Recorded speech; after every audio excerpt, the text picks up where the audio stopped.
তো good morning everyone, তো welcome to day 2 of my YouTube shorts morning walk. তো এই যে সকাল সকাল কিন্তু এখন বাজে হচ্ছে 5:45, তো বেরিয়ে পড়লাম। সেই বারাসাত গেটে কিন্তু অ্যাজ ইউজুয়াল দাঁড়িয়েছিল, প্রত্যেকদিন এরকম দাঁড়িয়ে থাকে।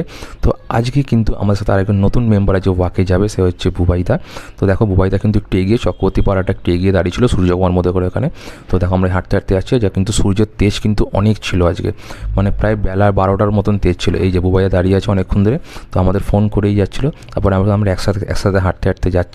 তো বুবাইদা বললো যে আজকে কিন্তু জ্যোতি থেকে আমরা স্ট্যান্ডে না গিয়েছো, আজকে একটু মানকুণ্ড স্টেশনের দিকে যাই, কারণ বুবাইদার একটা পুকুর আছে, তো পুকুরে কিছু মাছ ছাড়বে, তাই না একটু মাছ দেখতে যাচ্ছিলো আরতে। তাই বললাম ঠিক আছে, তো চলো। এই যে সার্কাস মাঠ থেকে যাচ্ছি। আজকে রোদের কিন্তু প্রচণ্ড তেজ, পুরো বেলা 12টার মতন রোদ, সকাল 6টা নাগাদ।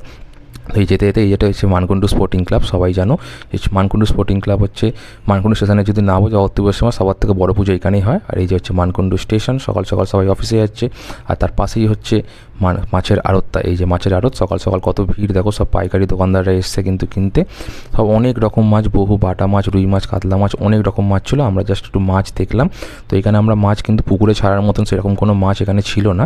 এখানে সব মাছ কিন্তু যেগুলো বিক্রি হয় খাওয়ার জন্য সেই রকমই মাছ ছিল। তো সেইগুলোই একটু আমরা দেখছিলাম। এই দোকানে কিন্তু অনেক বাটা মাছ ছিল। তার পাশের দোকানে এখানে সব ছিল যে বড় বড় রুই, কাতলা, এইগুলোই বেশিরভাগ এখানে বিক্রি করে। আর তার পাশে ছিল হচ্ছে ছোটো ছোটো রুই মাছ, পাবদা মাছ, এইগুলো হচ্ছে চিংড়ি মাছ, এইগুলো হচ্ছে পাওয়া যেত। তারপরে কিন্তু আমরা আস্তে আস্তে হাঁটা করতে করতে বাড়ির দিকে চলে যাচ্ছি। তো বুবাইদা বলছে আমি দৌড়চ্ছি, একটু আমার ভিডিও কর, আমার ব্লগে দেখাস। তো এই জন্য দেখো বুবাইদা একটু ঠাট্টা করছে সবাই মিলে। তারপরে কিন্তু আমরা একটু চা খেতে চলে গেলাম। তো এই যে আমরা একটু চা খাবো, তখন চা হচ্ছে দেখো মর্নিং ওয়াকে এসে চা না খেলে কিন্তু আমাদের বাঙালিদের মন শান্তি হয় না।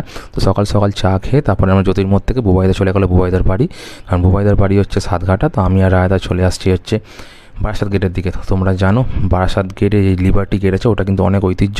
এইটা হচ্ছে ভদ্রেশ্বর এবং চন্দননগরকে দুদিকে দুভাগে ভাগ করেছে হচ্ছে এই গেটটাই। তো এই যে বারাসাত গেট থেকে রায়দা সরে যাচ্ছে সোজা, কারণ রায়দার বাড়ি হচ্ছে বাবুবাজারের দিকে, আমার বাড়ি হচ্ছে আয়ারসঙ্গ মাঠের দিকে। তো আমি চলে যাচ্ছি আয়ারসঙ্গ মাঠের দিকে। তো আজকে কিন্তু আমরা কোথাও এক্সারসাইজ করতে পারিনি, কারণ এক্সারসাইজ করার জায়গা পাইনি। তো আমি ঠিক করলাম বাড়ি এসে একটু ছাদে এক্সারসাইজটা করবো, কারণ দেখো শুধু ওয়াক করলে হবে না, একটু এক্সারসাইজ করাও একটু জরুরি। তো এই স্ট্রেচিং এগুলো না করলে কিন্তু শরীরটা ছাড়ে না। তো ঠিক আমি বাড়ি এসে ছাদে কিন্তু এই ফোনটা রেখে, তো কাউকে পাইনি ভিডিও করার জন্য, ভাইরা ছিল না, ভাই পড়তে গেছিলো, তাই জন্য ফোনটা রেখে একটু ভিডিও করে আমি কিন্তু এক্সারসাইজ করে নিলাম। এইগুলো হচ্ছে খুব ইম্পর্টেন্ট, শুধু ওয়াক করলে হবে না, এইগুলো না করলে কিন্তু শরীর ছাড়ে না। তো এইগুলো করে তারপরে ফ্রেশ হয়ে একটুখানি জল খেয়ে কিন্তু আবার দেখা হচ্ছে পরের ভিডিওতে। চলো।